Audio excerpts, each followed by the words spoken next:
already have a Williams FP-45 in Amtrak's Phase 2 paint scheme, and it's been a strong and reliable engine for over 20 years.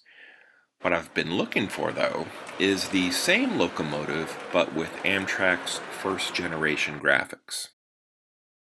Which brings me to this recent eBay listing, where the seller listed an FP-45 with pretty vague details. They didn't know if it was new or used, or if it even ran. Basically, let the buyer beware.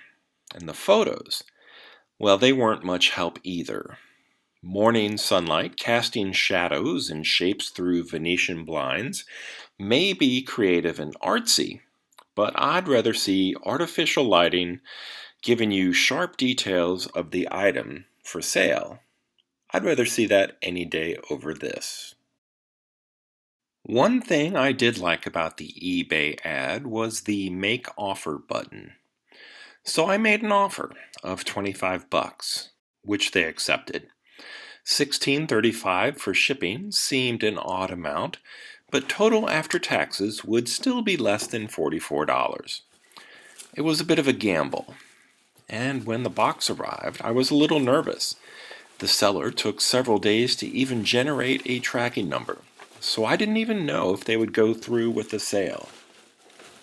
I've had sellers back out of deals before once they realized the item's true value. But this time, everything worked out in my favor. With the bubble wrap removed, I was holding a nearly mint example of a Williams FP-45 from decades ago.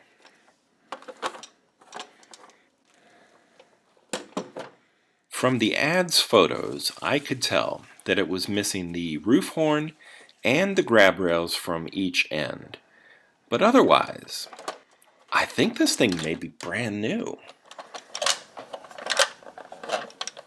There is something loose inside that's rattling around, and I really hope it's not something off of the reversing board. The body, though, well, I tend to notice nicks, blemishes, or scratches, but as far as I can tell, this paint is flawless. I'm beginning to wonder if the horn and grab rails were separate pieces when this was new. Maybe the buyer would install them after purchase, and they had somehow never been attached. Or maybe they were left in the original box when this was shipped from Williams. It's a box which I don't now have, but there's no indication that the horn and rails had ever been installed at all. Before I put this on the track, I'd like to know what's rattling around inside. The bottom of this thing is just as fresh and clean as the shell. Older Williams locomotives tend to have an unpainted silver frame like you see here. Models from the late 90s and beyond would likely have a stamped steel frame painted black.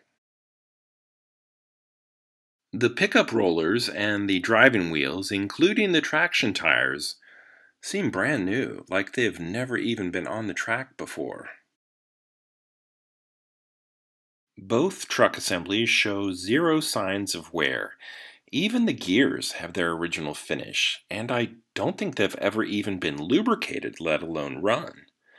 Maybe there was some light testing at the factory to see if it worked, but I don't think this has ever been run on a layout. There's a huge can motor above each truck assembly, a weight inside the frame to push it down against the track for better traction. The reversing board and its wiring all seem mint and factory fresh. So what's loose inside the shell? Oh, it's just a light bulb. The bulb for the headlamp. That's not so bad. That's not bad at all. In fact, that's pretty darn good news.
good, both inside and out, like a 27-year-old Julie Andrews.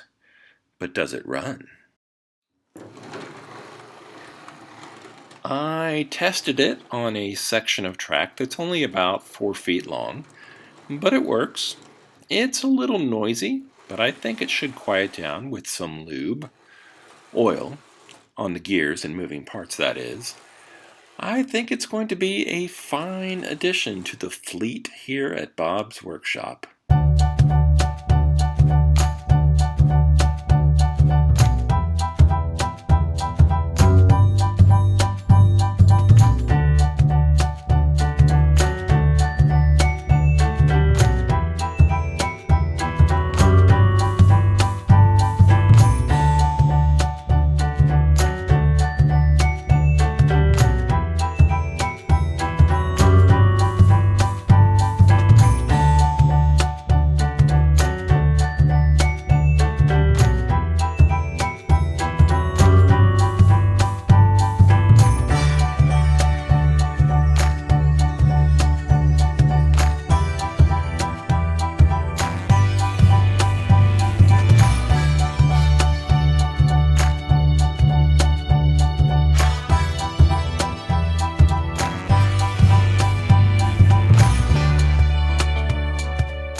I was a little anxious about even getting this locomotive.